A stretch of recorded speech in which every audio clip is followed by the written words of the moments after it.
The period of defeat and dissolution of the Ottoman Empire began with the Second Constitutional Era with the Young Turk Revolution. It restored the Ottoman Constitution of 1876 and brought in multi-party politics with a two-stage electoral system under the Ottoman Parliament. The constitution offered hope by freeing the empire's citizens to modernize the state's institutions and dissolve intercommunal tensions. Instead, this period became the story of the twilight struggle of the empire. Ottoman military reforms resulted in the Ottoman army engaging in the Italo-Turkish War, the Balkan Wars, and the continuous unrest caused by the counter-coup, which preceded the 31st of March incident and 1912 Ottoman coup d'état and the 1913 Ottoman coup d'état in the empire up to World War I. The Ottoman entry into World War I in the Middle Eastern theatre ended with the partition of the Ottoman Empire under the terms of the Treaty of Chevreuse. This treaty, as designed in the Conference of London, gave a nominal land and permitted the title Ottoman Caliphate not to be a further threat but just powerful enough to protect Britain from the Khilafat movement. The occupation of Constantinople along with the occupation of Smyrna mobilized the Turkish national movement, which ultimately won the Turkish War of Independence. The formal abolition of the Ottoman Sultanate was performed by Grand National Assembly of Turkey on 1 November 1922. The Sultan was declared persona non grata from the lands that the Ottoman dynasty ruled since 1299. Topics: Nationalism. The 19th century saw the rise of nationalism in the Balkans, which resulted in the establishment of an independent Greece, Serbia and Bulgaria. Most of the local Muslims in these countries suffered. Many died during the conflicts and massacres, while others fled. During the century, many Muslim refugees called Muhasir, mainly from the Balkans but also from the Caucasus, settled in what later was to become the Republic of Turkey after the partitioning of the Ottoman Empire. Ottomanism. With the rise of nationalism in Europe, it became dominated by nation-states.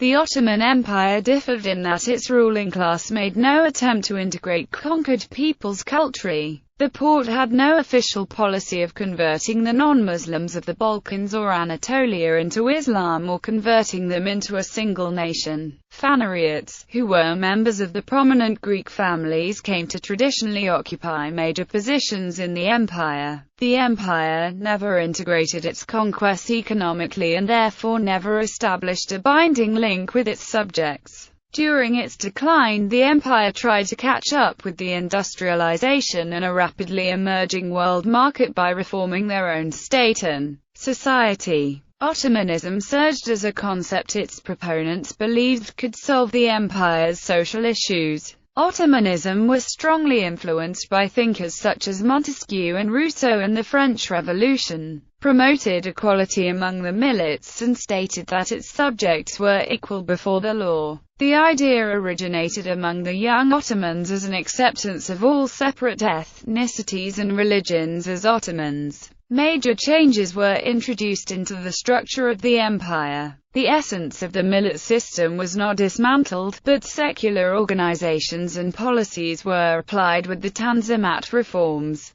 Primary education and Ottoman conscription were to be applied to non-Muslims and Muslims alike. Capitulations and public debt. When the capitulations were first established, it was supposed that foreign assistance could benefit the empire. The capitulations stipulated that the privileges were based on religion. Ottoman officials, representing different jurisdictions, sought bribes at every opportunity and withheld the proceeds of a vicious and discriminatory tax system, which ruined every struggling industry by graft, and fought against every show of independence on the part of empire's many subject peoples. On 10 September 1915, the Minister of Interior Talat Pasha abolished the capitulations, while the capitulation holders refused to recognize his action. The Ottoman public debt was a part of a larger schemes of political control, through which the commercial interests of the world had sought to gain advantages that may not have been of the empire's interest.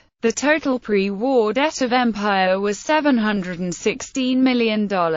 France had 60% of the total, Germany was 20%, and the United Kingdom was 15%. The debt was administered by the Ottoman Public Debt Administration and its power was extended to the Imperial Ottoman Bank. The Ottoman Debt Administration controlled many of the important revenues of the empire. The council had power over financial affairs. Its control even extended to determine the tax on livestock in the districts. Foreign policy. In early 1914, the Ottoman government was concerned with three main goals. The first was improving relations with Bulgaria, the second was to encourage support from the Germans, and the third was to settle negotiations with Europe about the Armenian Reform. With regard to the first, the Ottoman Empire and Bulgaria showed sympathy to one another because they suffered as a result of the territories lost with the Balkan Wars. They also had bitter relations with Greece. It was natural and beneficial for them to work for the development of policies that enabled them to gain better positions in the region. With regard to the second, there were three military missions active at the turn of 1914. These were the British Naval mission led by Admiral Limpus, the French Gendarme mission led by General Mugen, and the German military mission led by Colmar Friar von der Goltz.